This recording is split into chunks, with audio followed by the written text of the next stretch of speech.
ভাই, এটা হাসির কথা না।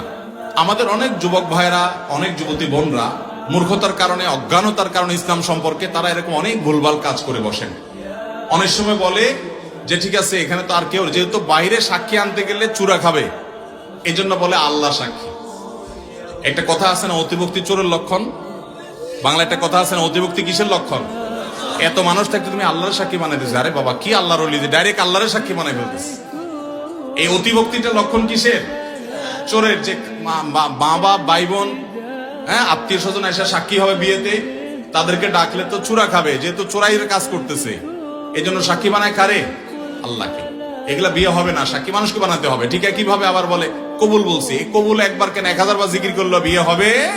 এত সহজ না চান্দু।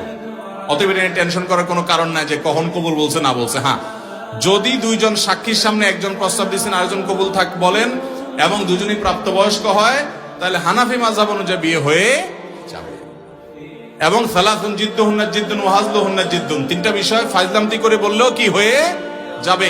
অতএব সেটা ভিন্ন বিষয়। কিন্তু একা একা মেসেঞ্জারে 10,000 বার কবুল বললেও কোনো অসুবিধা, এতে বিয়ে হবে